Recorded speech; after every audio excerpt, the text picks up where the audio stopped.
Kalau di NTB kapasitas masih sangat kurang, sehingga kemungkinan yang ada adalah menambahkan selain sampah ini dengan biomas yang lain. Keseriusan pemerintah Provinsi NTB dalam menangani permasalahan sampah adalah dengan terus berusaha memanfaatkan perkembangan teknologi. Salah satu teknologi yang direncanakan akan dibangun adalah TPST dengan menggunakan teknologi RDF atau SRF yang berlokasi di tempat pembuangan TPSR Kebon Kongo.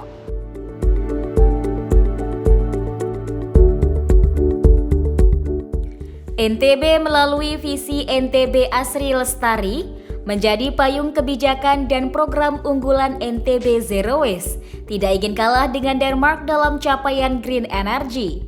Jika di Denmark waste incineratornya menjadi sumber energi, di NTB telah mengembangkan co-firing biomass dengan teknologi RDF.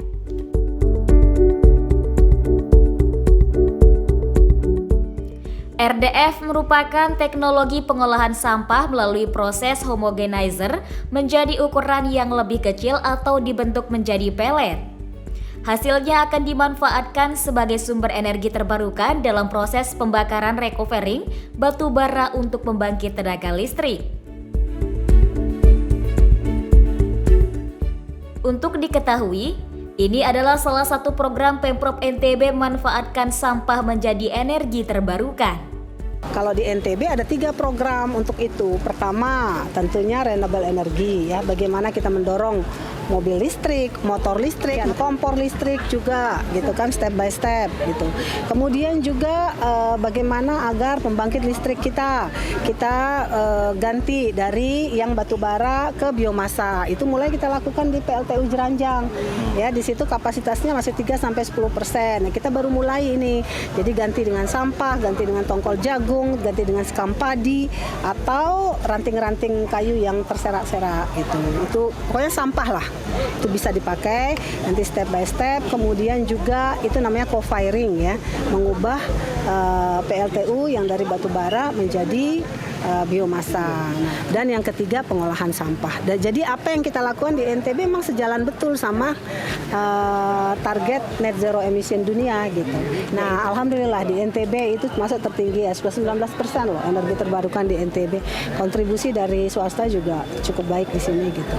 Sebenarnya sejak 2019 ya, itu sudah ada MOU antara Gubernur NTB dengan GM PLN UIW NTB untuk pengelolaan sampah di Kebon Kongo itu untuk menjadi co-firingnya PLTU Jeranjang. Co-firing itu artinya menggantikan sebagian bahan bakar batu bara dengan biomas yang diolah dari atau dipilah dari Kebon Kongo di Mataram.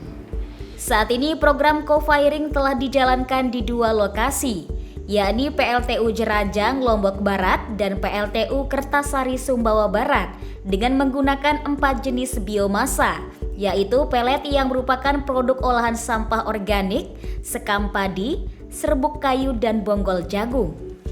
Dan itu kita sudah uji cobakan dan berjalan dengan baik.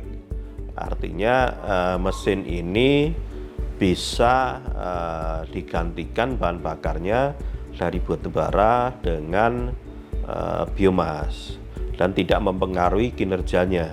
Secara teknis mesinnya bisa beralih dari batu bara ke biomas. Nah, ini tentu saja butuh lahan yang cukup besar. Di sini kita sangat butuh dukungan dari pemerintah daerah.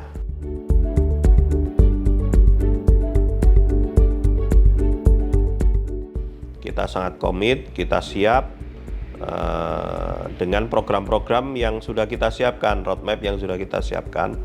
Jadi ke depan kita akan siapkan penambahan-penambahan pembangkit ini dengan pembangkit yang berbasis dari energi terbarukan sampai nanti pada 2050 kita bisa mencapai net zero emission.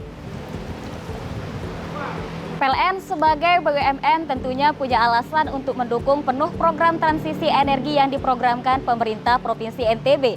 Salah satu wujudnya melalui penggunaan biomasa dalam proses co-firing pembangkit yang terintegrasi dengan program Zero Waste. Terlebih, pemerintah Provinsi NTB memiliki target net zero emission di tahun 2050.